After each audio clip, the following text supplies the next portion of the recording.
Love this podcast? Support this show through the Acast supporter feature. It's up to you how much you give, and there's no regular commitment. Just click the link in the show description to support now. The River City Wrestling Con is happening June 8th and 9th at the World Golf Village in St. Augustine, Florida. Visit rivercitywrestlingcon.com for more information and tickets. I'm telling you right now, brothers and sisters, this is going to be the biggest and best River City Wrestling Con ever. Guests scheduled to appear include The Icon, Sting, Trish Stratus, Devon Dudley, Big Vito LaGrasso, Lita, Booker T, the Hardy Boys, and so much more. But get this, there will also be live wrestling action. Mission Pro Wrestling champion Tiffany Nieves takes on Ruthie J. We also have Scotty Sosa going to be taking on the TNA Knockouts champion Jordan Grace. We also have the gold medalist herself, the suplex queen herself, Tiny Thonelly. She'll be in action. Once again, folks, World Golf Village, St. Augustine, Florida, June 8th and 9th, the River City Wrestling Con, rivercitywrestlingcon.com for ticket information. Check it out. That's right.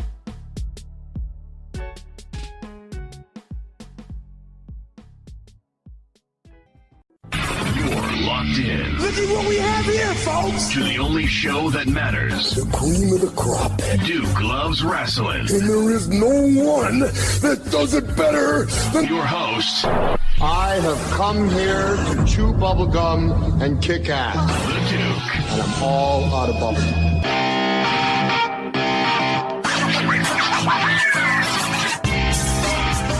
Brothers and sisters, welcome back to the Duke Loves Wrestling podcast. In fact, we have the debut of a special series within Duke Loves Wrestling world. And every Sunday, you are going to hear conversations with one of the most accomplished wrestlers of all time. Someone who legitimately is one of the most decorated wrestlers of all time. Considered one of the greatest tag team wrestlers of all time, the WWE Hall of Famer himself, our favorite brother, Devon Dudley. How you doing there, Devon? I'm doing well. How you doing, my man? I am doing fantastic. It is always great to touch base with you, man. It's funny. Over the past couple of months, you and I have really developed a special relationship with each other, just shooting the breeze all the time, huh? Absolutely. I mean, it's been an honor and a privilege to talk to somebody that actually knows what the hell they're saying. Listen, don't put me over too much, man. You know, somebody's going to come out of the woodwork and say, no, we can't stand him. Come on. Listen, damned if you do, damned if you don't. If you do everything good, somebody's still going to hate you. If you do everything wrong, they're really going to hate you. So, you know, you got to do what you got to do, and don't worry about the haters. The haters will be haters regardless. That's right. And if they're not talking about you, then you might not be doing enough good. So there's that. I love it. Exactly. I love it when people, you know, if they say bad things or do bad things, you know, like the dirt sheets and things like that, you guys don't get it. Even if you don't like me and you're sitting there saying bad things about me, you're helping me to stay in social media.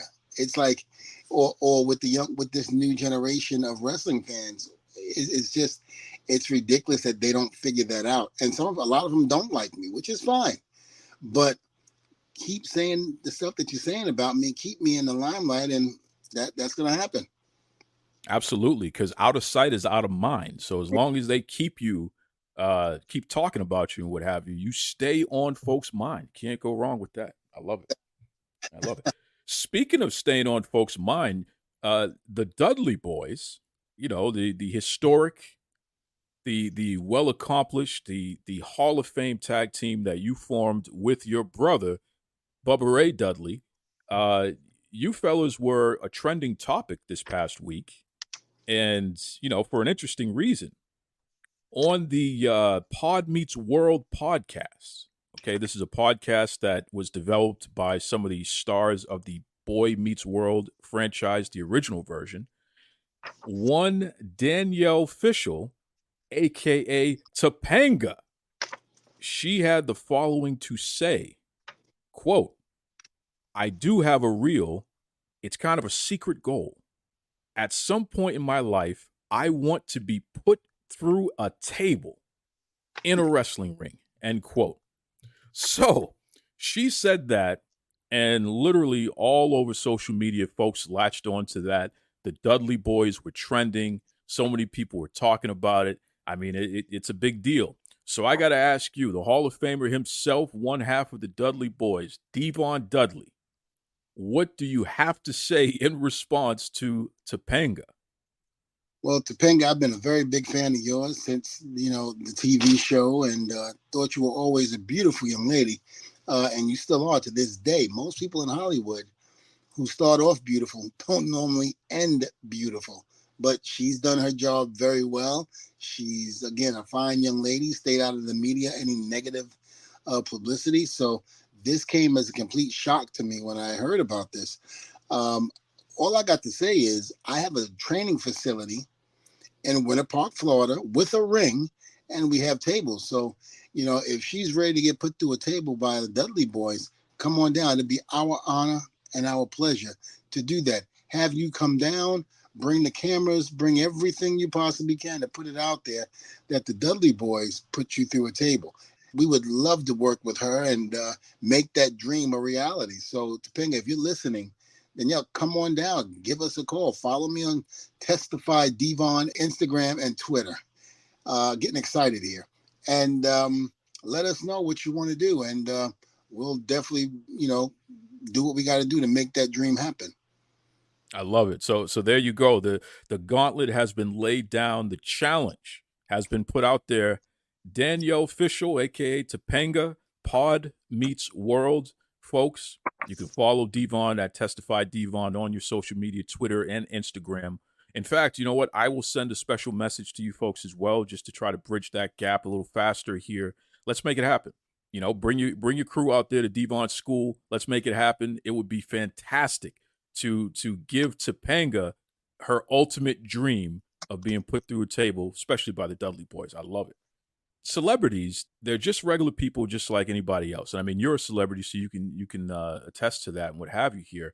But for you, as someone who's been a famous TV star, excellent in your field, you're a Hall of Famer and what have you, who are some celebrities that not only were you surprised to learn are wrestling fans, but who you've personally had really good experiences meeting? The 86 Giants, the championship Super Bowl 86 Giants. Met them in New York City probably about 6 months after being in WWE. And was it Bill Banks, I think his name was? They were there at an event that we were doing, the same club that P. Diddy got in trouble for in New York City, which was right around the corner from the restaurant, the WWE restaurant at the time. And we did an autograph signing there, and just about everybody from the New York Giants 86 championship team was there. And it kind of blew me away because, I watched those guys. I grew up in Brooklyn, New York. I was a Jet fan, but we also, if the Jets didn't win, we also went with the Giants. So I knew who they were. And so to actually go to introduce myself and for them to tell me, I know who you are. Me and my kids, we watch you all the time. It blew my mind because you're not thinking that guys that you idolized or you looked up to or you watched would know who you were without even introducing yourself to them. So that was complete honor there. LL Cool J was another one when he came to SmackDown. And I believe this, if I'm looking correctly in my mind, where this building was, I think it was in Virginia. We did a SmackDown taping. He was promoting, I think he was promoting his album and a movie that he was doing.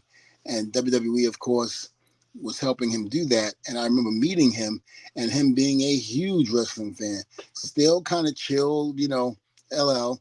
didn't really show excitement, but expressed it when you talked to him, and how much he followed, like during the Hogan and Andre era, the Dusty Ric Flair era. I mean, he was definitely a wrestling fan.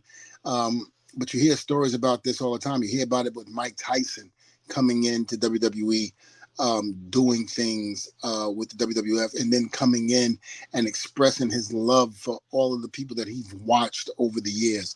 I mean, it's been truly an honor to meet so many people over my years that have been wrestling fans and actually showed you and told you how much of a wrestling fan they were, especially of you, the individual that they're talking to.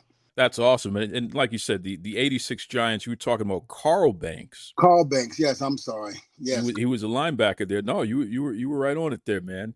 And that was one of the greatest defenses of all time. I mean, they had the man literally considered one of the greatest football players of all time at any position, LT Lawrence Taylor, right? Yep, I was about LT too. Yeah, he was great because he had the experience with Bam Bam Bigelow in WrestleMania. Coming out and doing his thing. So, he was a huge wrestling fan even before he did that. So, he said it was an honor for Vince at the time to have asked him to be a part of WrestleMania, how all of that went down.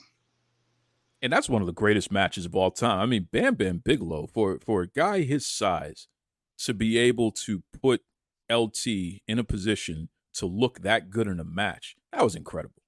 Well, again, I mean, I don't think people gave Bam Bam the credit that he actually deserved and what he did in the ring. I mean, I noticed him really in the things that he was able to do to help people was when he was in ECW. When he was part of the Triple Threat, Shane Douglas, Chris Candido, the original Triple Threat, the original guys that held up the three fingers, which is where Bubba and I got it from. And then, of course, John Cena took it, and now Bianca Belair and Jade Carwell, they're doing it now. So, it's amazing how, it starts way back when and still now relevant to this day. That's right. You talk about telling the history. That's awesome. I didn't even realize that you got that from the Triple Threat. That's amazing. Absolutely. I remember, in the very beginning, I would see Shane Douglas. I'd be like, look, I hope you don't have offense to us using the three fingers. I was, please. And I think Bam Bam had already passed, and Candido had already passed. He was like, Devon, no. He's like, it's an honor.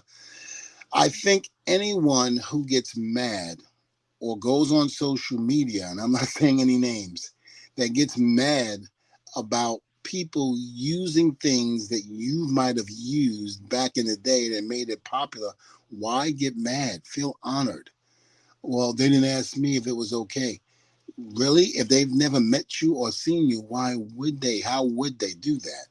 Be honored that they're paying, homage to you. And I've always thought that, even with, people using 3D, the Usos, Cesaro and Sheamus during a house show one time that I was producing at that time, asked me, he's like, do you mind if we use 3D? I was like, absolutely, please, by all means, do it. Because, again, you're introducing this new generation that might not even know who the Dudleys are. But they know who Sheamus and Cesaro are. They know who the Usos are because this is their generation. So by all means, if you can introduce that to them, yes, please. It's my honor. It's my privilege. And I'm sure Bubba feels the same way. You don't knock the new generation for paying homage to yourself and what you've done over the years, because that could backfire very easily.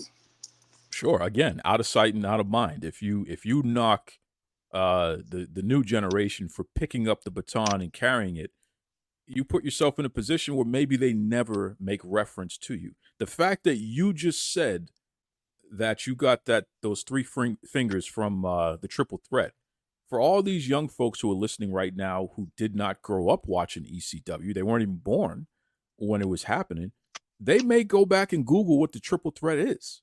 Mm-hmm. Absolutely. And now you just exposed them to a whole point in time in history, right? Where they can go back and learn more about Bam Bam, learn more about Chris Candido, two great wrestlers, learn about Shane Douglas, who at one time He's one of the best wrestlers. In fact, I think he was Rookie of the Year when he first broke into the business. Not only that, but on the mic, I mean, he really developed his craft Sure. in ECW.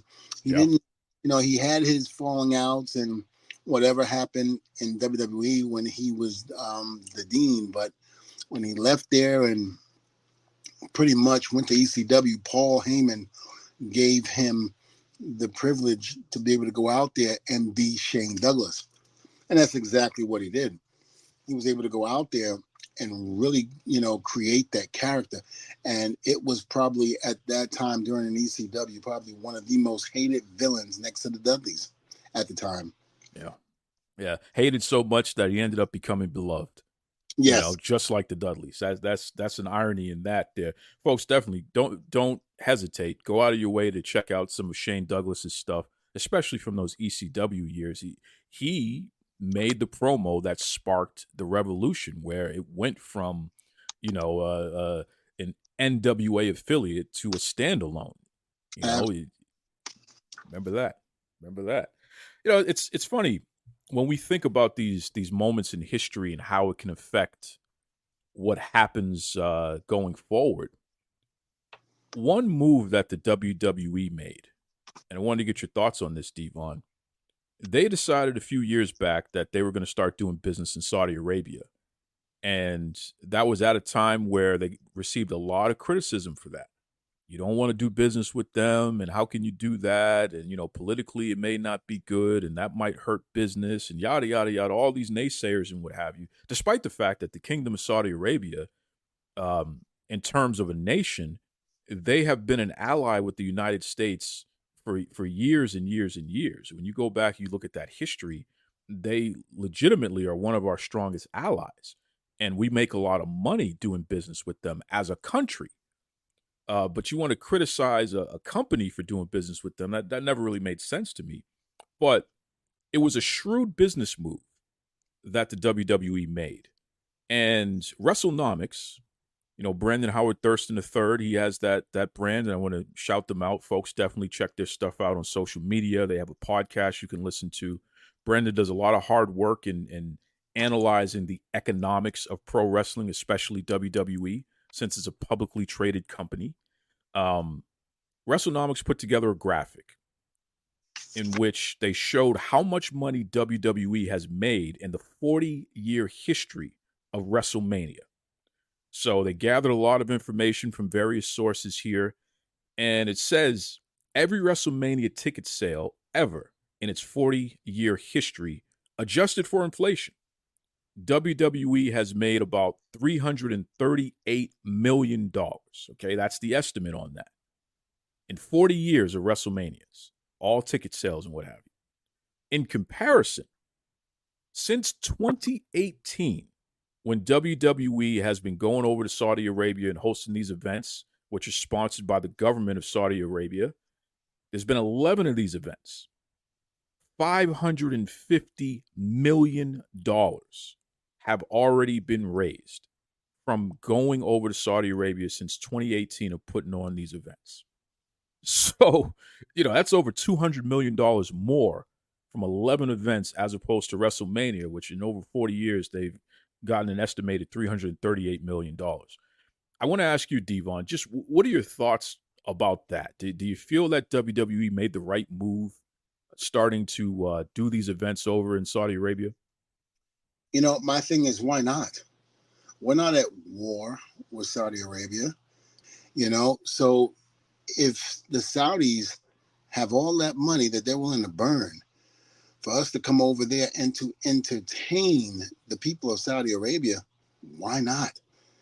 I thought we were in the business of making money, not holding grudges about what you think So why not go over there and make some money? Why not go over there and be able to feed your families and to make history with numbers like that? I mean, look, WrestleMania did an excellent job over the years, over the 40 WrestleManias that we've had. But look at the little bit of shorter time that we've been in Saudi Arabia, the money that we've made over there. I mean, think of the payday when people have come in who were past legends and made one huge payday just off that one night being in Saudi Arabia. Hell, I wish I would have, you know. One person I read somewhere, and it was about the whole Vince McMahon thing that's going on, got on somebody, and I got to try to make this statement accurate. I'm almost positive when I say this is exactly what was said. They basically got on the person that basically worked for the company during Vince's time. And when a question was asked about Vince McMahon, the person said, well, I don't have any ill feelings towards Vince. If these accusations are true, then yes, he needs to pay for his actions. In other words, he needs to go through whatever he's going through. But if it's not, then he needs to be vindicated and get out of this. So my thing, and then somebody said, well, you would say that about this guy because you worked for him and this and that.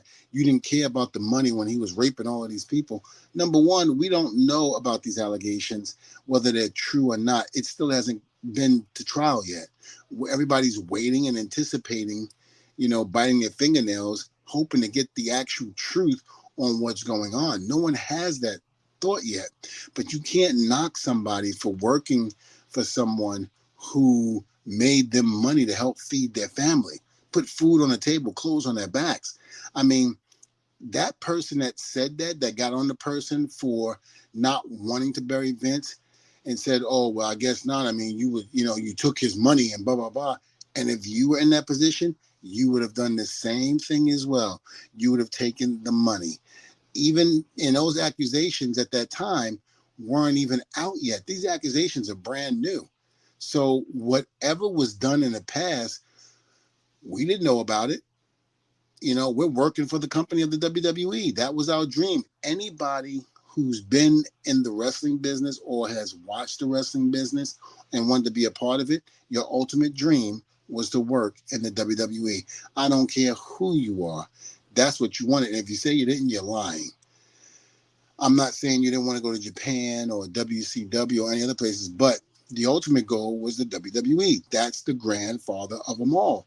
It's foolish to put it on somebody in terms of saying because you took the money in the past, because he paid you a good amount of money, so of course you're going to defend him. No. Wait until the accusations are proven without a shadow of a doubt, and then make those assumptions. So leave the WWE alone, going over there and wanting to make money and provide for the company as well as the talent that's over there. They opened their doors to us and they have welcomed us with open arms. And the one thing I love about the Saudis is that they love nostalgia. They love the older wrestlers because that's what built this company today, was the blood, sweat, and tears in the back of yesterday's wrestlers. So, before you fans sit up there and make these comments and say the things that you say, understand what's going on. Understand the business aspect. It's not just what you see on TV, but it's all the stuff that's behind the scenes as well. Get your facts straight and know what's going on before you open your mouth. And that's the sad part about today on social media. Well said. Well said. And I mean, listen, I'll piggyback a little bit on that there. There's a big difference between rumors and blind items as opposed to someone literally bringing a lawsuit, putting their name on it, pursuing legal action. And even there's a difference between a lawsuit and a conviction. So no one is out here trying to defend or make excuses or anything like that. Certainly not. But I will say this. In the United States of America, we have a constitution that says everyone is innocent until proven guilty. But you were going there with that, but I have to say this, and you and I both know, in the United States, that is not the case here. You are guilty until you are proven innocent. And that seems to be the key always here in the United States. With that being said, again, I'm not defending at all anything that has been alleged about the man. I'm just saying, let it go through the court system first. Let it be proven before you make these accusations and before you condemn people. Then and only then will you be justified in what you're saying verbally. Well said. Well said, and I agree 100%. Again, how would you want to be treated? That's what I always say. If you're in a position and you're saying something is true or something is not true, how would you want to be treated? And that should apply to how you treat others and how you look at others. And, I'll leave it there. Certainly, next time we get together, Devon, we'll definitely talk about King and Queen of the Ring, the latest event happening in Saudi Arabia. It's going to be an exciting event. People are very excited about that to see what happens next, because the winner of King of the Ring and the winner of Queen of the Ring will get the title shot at SummerSlam. So, stakes are high. I think it's great. The King of the Ring has always been, in my opinion, a pay-per-view that hasn't really given the right, what's the word I'm looking for, publicity that it should be, because it's been known in history that if you won the King of the Ring and now the Queen of the Ring, you were going to be pushed to the moon. That was your ticket to saying, okay, this person is now the person that we're going to put the rocket on, and we're going to fly him out there and see what goes on. That is such a huge pay-per-view. Just the fact that, it's taking place and it's out in another country by any means. I mean, that's huge, and I can't wait to see the numbers. I can't wait to get the reaction from the fans and just the world in general. WWE is doing great things, and it's no secret. I've always been a WWE guy and an ECW guy, and I said this last time on your podcast. That has always been my home. Even when we said farewell to the Dudleys on Monday Night Raw after our second run, I made it clear that the WWE is my home, and it will always be my home. So yes, to all the AEW strong hearts, yes, it is my home. It is the place where I grew up watching pro wrestling, and it's the place that I'd love to end my career in.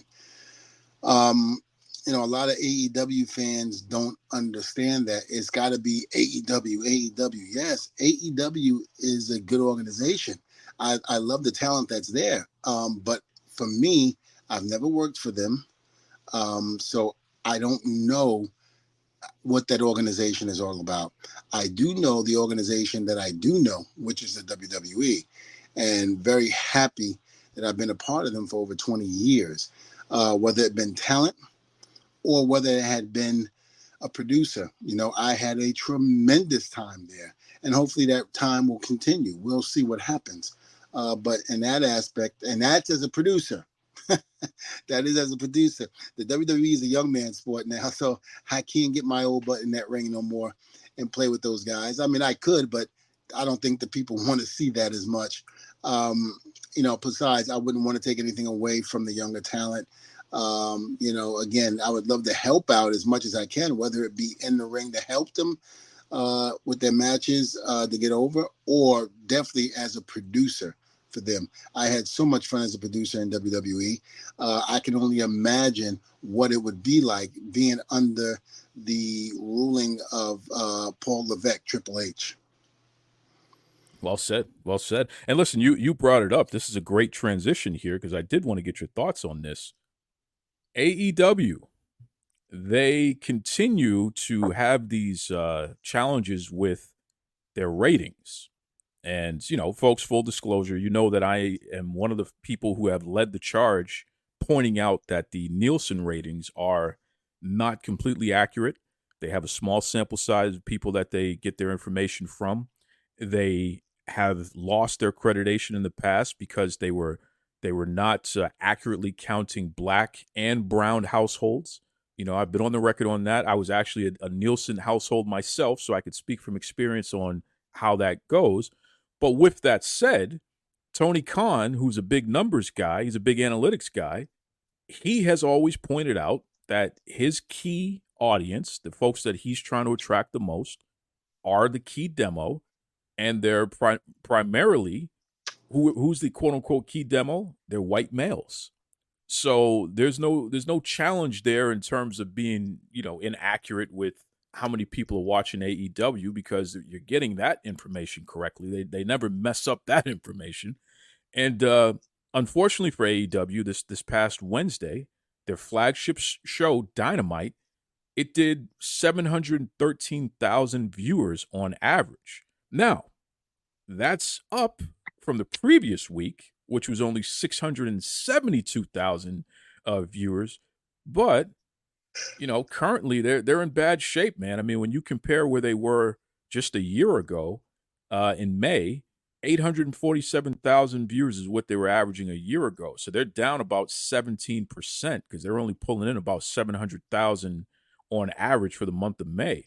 And in quarter two, they're only averaging about 727,000 as opposed to 855,000 viewers in quarter two of 2023. So that's a 15% drop there. All of this is according to WrestleNomics. Once again, I'm plugging them. Check out their podcast. Check out their social media, WrestleNomics there. But I want to get your thoughts on this, Devon. At a time in the wrestling industry where WWE is making money hand over fist, they are actually expanding partnerships everywhere. Everyone wants WWE on their television networks. Everyone wants to do business with them. They got a show on Twitter called Speed. So they're doing all these innovative things here. AEW continues to drop. They continue to lose market share, lose viewership, and what have you. What do you think of that, just from a general standpoint there, Devon? Well, wrong time, wrong place for Tony Khan to make the analogy about AEW being the Pepsi of the pro wrestling business and WWE being the Harvey Wallstein, however you say his name. It was the wrong time. And, I grant you, because of somebody who once owned the company, who no longer works in the company or owns or has any shares in it no longer, and they've done a great job in trying to erase all of that, there was no need to bring that up. Now, to me, if you ask me, I think it actually backfired in his face for saying that, because now look at what WWE is doing and look at what his show is doing. Now, who's the Pepsi of the wrestling business? Although I like Coca-Cola, but still, who's the Pepsi of the wrestling business now, if you want to say that? The numbers don't lie. Can AEW, and I was thinking about this because I heard a podcast, can AEW, you have WWE who does back-to-back sold-out events at WrestleMania and then goes and does Monday Night Raw, the arena right next door to it, and sells out there. Can AEW do that?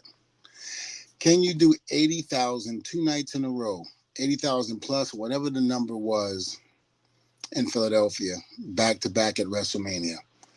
Can AEW go do that twice in a row and then go to Monday Night Raw and fill up that arena where they had to make the screen a little smaller on the Titantron just to add more seats to sell more tickets, and sold it out? They're doing great numbers. They're doing great things. Instead of worrying about taking shots at the WWE, maybe you should concentrate on your in-house. Maybe you should concentrate on the inmates running the asylum, because there seems to be a lot of turmoil going on within the company where certain people aren't happy. How about fixing that first before you start making cracks at somebody else? And again, I like AEW. I think it's great. Every business, football business, basketball, baseball, NHL, we all need competition. Competition is great. Competition is what's going to keep the WWE on their toes, and vice versa. So as long as you're trying to outdo each other in a fair and respectful way, then it's good for business, because you're going to always try to top it. And that means you're going to give the people great entertainment, which is great across the board. But the minute you start name bashing and doing all of that crap, it's going to come and wind up biting you in the behind. And correct me if I'm wrong, I think that's what I'm seeing right now. There was no need to say that. It was the wrong platform to do it on, especially at the NFL draft. What were you thinking? And again, I met Tony Khan on 3 separate occasions, and he's not a bad guy. I just think that he doesn't have the right people in order. Look, I don't know who's running the asylum in terms of the in-house. I don't know. But all I know is if you don't have wrestling minds, great wrestling minds that have made money, made history, and that has done things in this business to produce history and to make people know that that company is going places, you're not going to make it. It's just as simple as that. I'm sorry. You had Pat Patterson and Vince is there. Michael Hayes, Triple H, the list goes on and on. You had students of the game that has made money and has done things that has been able to create history and things that we still talk about to this day. I don't see that on that side. Not people that have made money or made history like they have on the WWE side. So again, what are you bringing to the table by listening to people that haven't done that? You got to stop doing that. I mean, that's that. I think that's first and foremost. And again, I think everybody wants to see AEW succeed. I think everybody wants them to definitely be in direct competition with WWE because everybody, knows how much fun it was to flip back and forth from your TV sets when WCW was going at it with WWE during the Monday Night Wars. It was a good time back then. Business was up. People were happy. They were entertained. Whether it be Devon Get the Tables, What's Up, or, D-Generation X Suck It, or, Rest in Peace. It doesn't matter. We were entertained. We knew the catchphrases. We knew the people. We knew the people from the opening match to the main event to the close of the match. And that's what you have to have nowadays. So Tony needs to concentrate on how to get that company back to where it once was when it first started, because it seems like the helium has been let out of the balloon. And it's a shame because you have so much talent in that company that are great. And again, I said this on your podcast before. If you had somebody like Paul Heyman over there running it and doing it, there's no telling where that company would be right now. He would have everything in order, everything, just like he did ECW. He took a bunch of nobodies that nobody wanted in ECW at the time when WCW and WWE were in existence. Nobody wanted us. He took us and made us into somebody. He did what nobody else could. Can you imagine what he could do with a company like AEW? And all of the diehard AEW fans, you could sit there and disagree with me all I want and say that I don't know what I'm talking about, but I've been around this business over 30 years. I've seen the ups and I've seen the downs. I've been behind the scenes. I've been in front of the scenes. You're looking at it from your TV set at home. I'm looking at it from a business aspect of it. Look at what Paul Levesque did with NXT. He took nobodies that were on the indies and made them into somebody. You need minds like that that's going to be able to turn that place around and make it what it should be, because there's no reason in hell why that company should be doing those type of ratings with the talent that they have. Oh my God, it is incredible, the talent that they have. So they should be able to do things the way they should in terms of being on top of the world. Right now, they just aren't. It's true. You kind of sparked an interesting discussion that's happening right now, and starting to notice a trend here, because you talked about meeting with Tony Khan and AEW officials 3 separate times, and just how inconsistent and bizarre the whole experience was there. On his podcast, and I'm going to do another plug here, an old friend of yours, Bill Alfonso, he has something called the Right Down the Middle podcast that he just recently debuted. And on his second episode, he talked about the fact that he had met QT Marshall at an event, and QT, on behalf of AEW, said something to Fonzie. In fact, I'm going to read the quote from Fonzie here. Quote, "So I was doing a show for CCW, and QT Marshall was on the show. He came up to me and he said, 'Fonzie, I'm QT Marshall. I'm kind of an agent. I work for Tony Khan.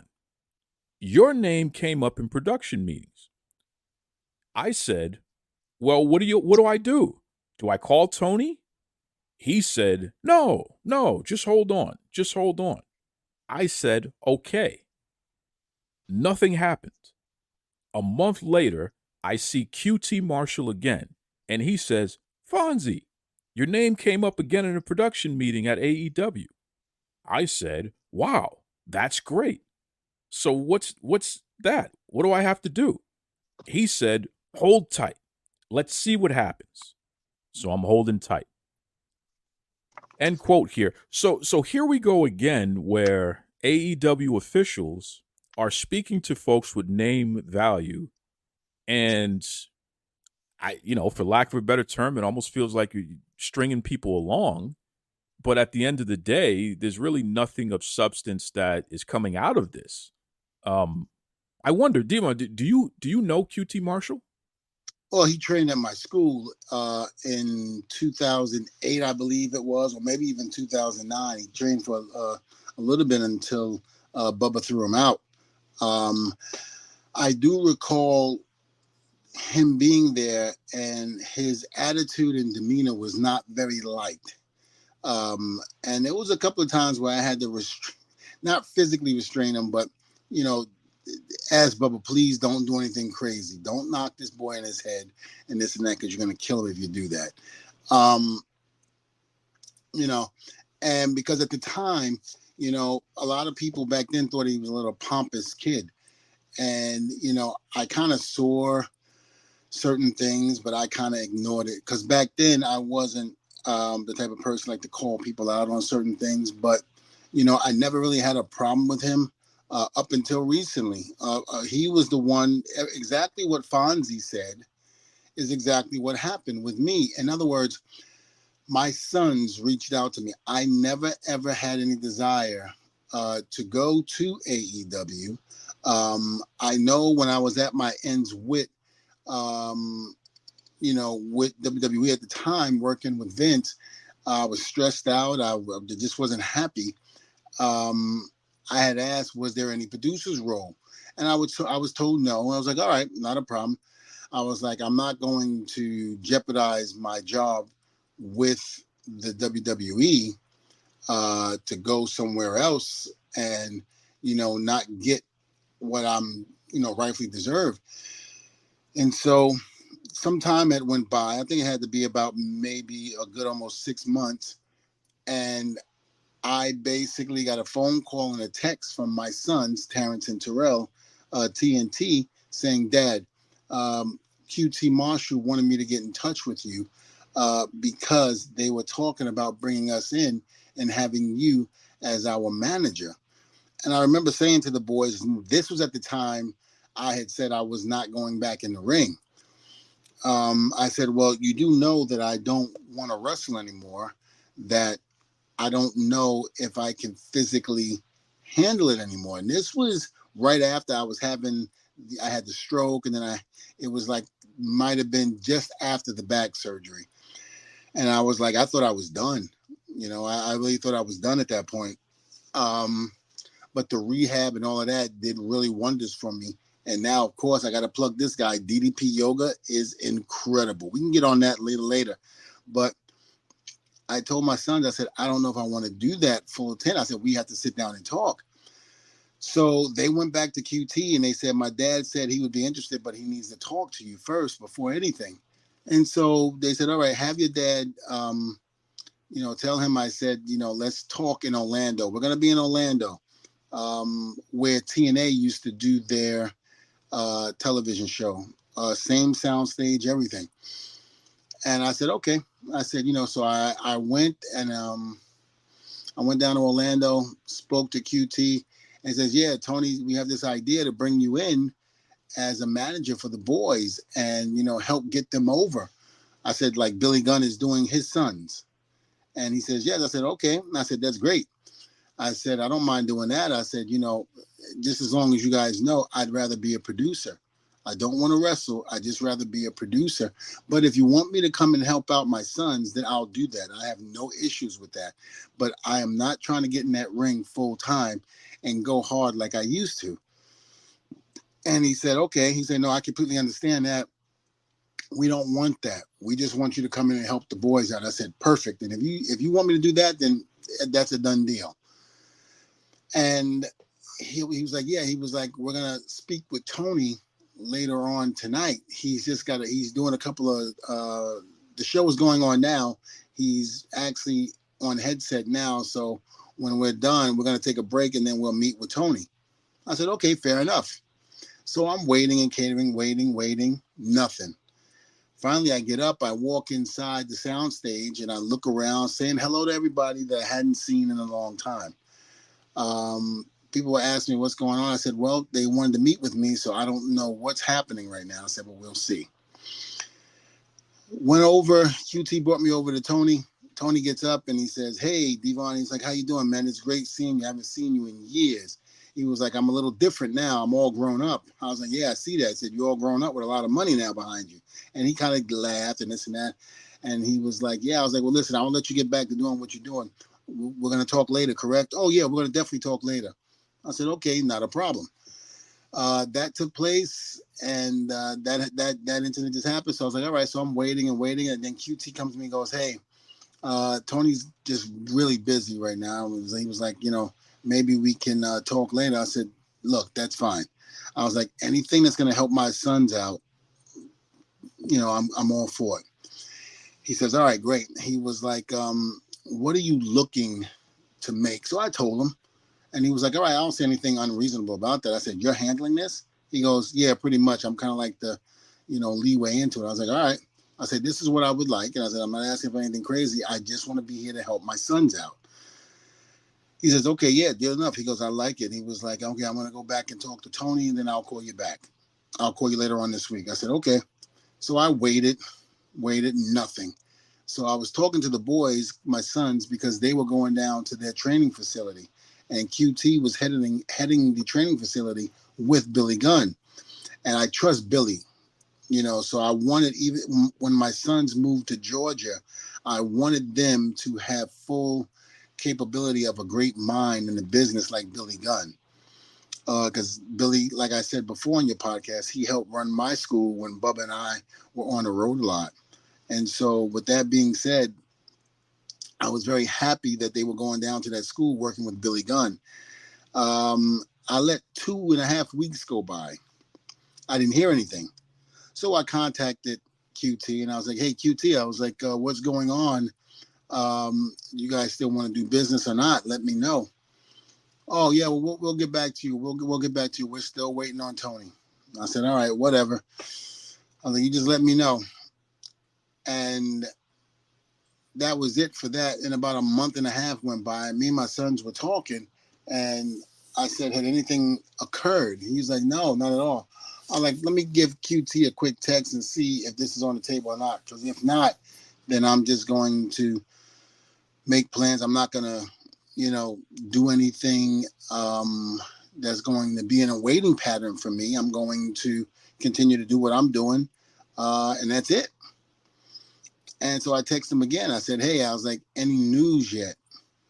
And he goes, no, nothing yet. He was like, but, give me your availability and things like that. I said, okay, I'm booked pretty much every week. I was like, but I'll send it to you. So I sent it to him.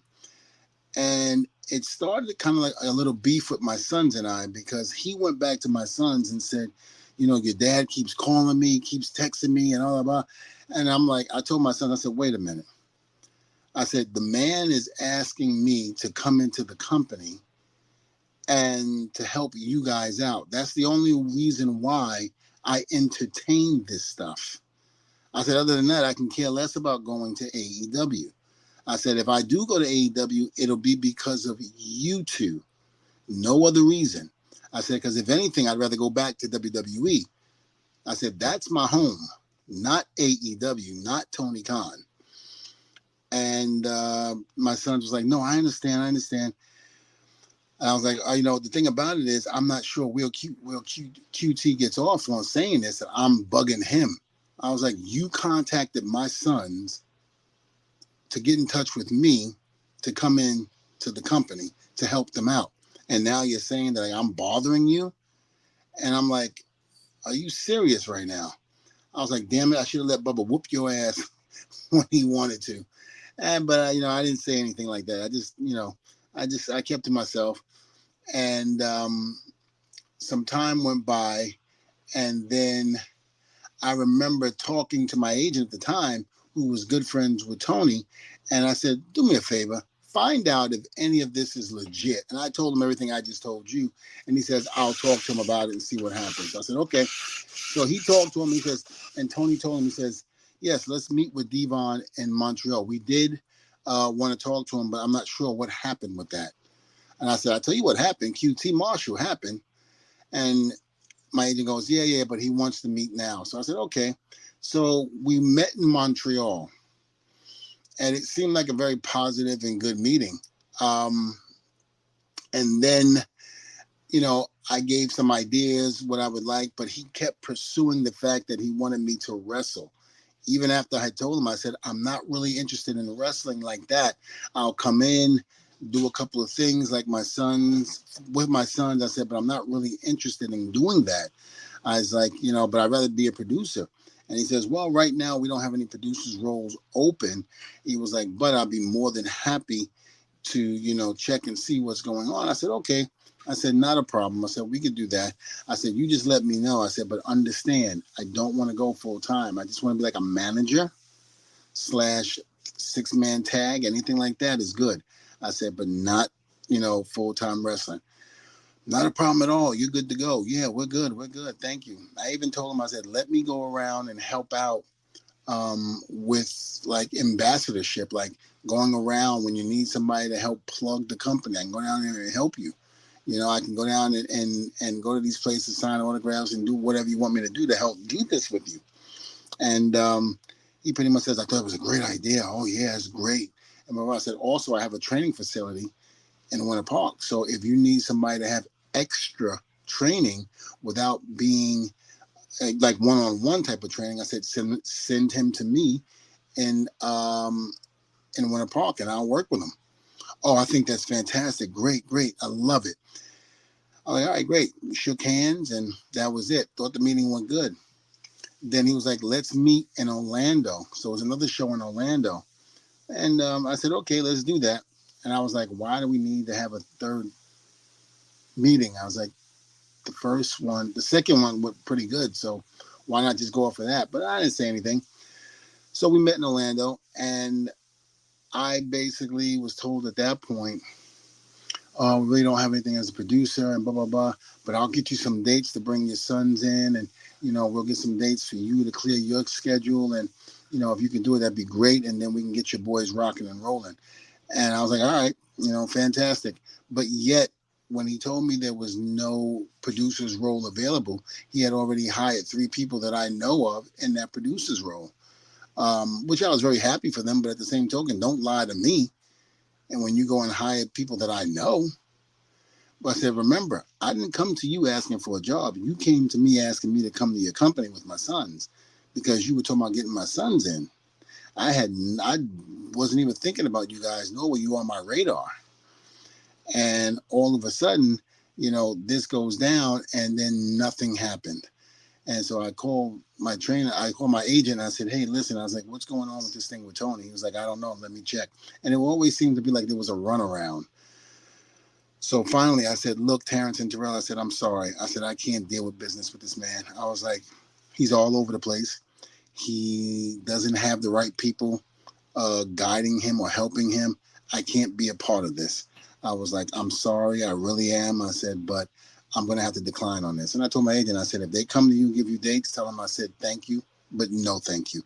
I'm not interested anymore." And I walked away. That is as detailed a telling of a story as you're going to get, folks. And again, this is somebody who is speaking from firsthand experience. This isn't rumors. This isn't he said, she said. This is legitimately, this is what happened. I was there. This is what happened. And if Fonzie is saying this, and I believe it because it was done to me. Don't come again. You're having people that work within your organization that is talking on your behalf, but yet that shouldn't be. And they should not be in the position that they're in. This is why the company is not going to make it as far, because you got to stop this nonsense. You got to stop the growing pains in order for you to get ahead and to be even in any way, shape, or form directly in competition with the WWE. You got to clear house. You got to do what you got to do to get people that know what they're saying and know what they're doing and how to handle business correctly. Well said. Well said. My goodness gracious. Listen, folks, Devon Dudley, like he said before, there was a period in his life where he didn't like calling people out. He was trying to take a different path. He's learned through experience that sometimes, you know what, you just got to stand firm and just say the thing. And certainly here on these special conversations, you're going to hear Devon Dudley like you've never heard him before. Say the things, okay? Unfiltered, straight to the point, no games. Still a gentleman, though, when he says it, which I appreciate there. You have a way with words, Devon, that folks really enjoy. We've gotten such a tremendous response since you've been coming on the show here, and it's pretty cool there. You know, in fact, what's the best way people can reach out to you, Devon, if they want to follow you personally and what have you? Well, they can go to Testify Devon on Instagram. I just started going back to Twitter a little bit here and there, not too much, but I'm really on Instagram a lot. So you can inbox me there. And all you AEW fans out there that like to hate on people that don't agree with everything that you hate, sure, you can come on my Instagram and talk too. But again, I'm not sitting up there burying the company. I'm just sitting up there saying that we want to see the company succeed. We want to see them become either the number two company, or I don't think they'll ever be number one, because again, WWE has been around for so long and has held that position for so long. I just don't see it happening. But we would love to see you in direct competition with the company. But you know, you have to clean your in-house first. You got to clean in-house first in order to make that happen. That's all we're saying. So let these guys the talent that's in AEW, let them shine the way they should. Because you have some great talent there. Let them shine. Let them be who they are. Give them good storylines. Give them great matches. And let them flourish the way they should. And I guarantee you will have that. So sure, we can talk about that. And, you know, love to, you know, shoot the shit or what have you with you guys. So again, Testify Devon on Instagram and Testify Devon on Twitter. Monday is Memorial Day. I know that you're a person who has never been shy expressing yourself about our veterans and your love and appreciation for them. So do you have anything to add about Memorial Day? Absolutely. You know, it's a day to celebrate the fallen soldiers and the people that are in the special services now, not just hot dogs and hamburgers and going to the beach and doing all of that, but really pay tribute to those who have allowed you to be able to enjoy that type of freedom, as opposed to just using it as a holiday where you can drink and eat. You know, you wouldn't be able to do that if they didn't give their lives and sacrifice. Think about even the people that have survived the wars who come home and they are not mentally right because of what they've seen or what they've done. But yet we take advantage of what we do every single day and not think about those who have fallen or who was hurting in that sense, whose family is going through what they're going through because their loved ones have come back from the wars and they just aren't the same. You know, let's give, you know, praise to those guys, you know, and honor them in a way that they should be honored. And again, not through alcohol and hot dogs and hamburgers, but honor them the right way. You know, every time you see a soldier or what have you, or you know someone who's been in the special forces, or I should say special services, give them a salute, shake their hand, tell them thank you. Because without them, you would not be here right now enjoying the lifestyle that you have.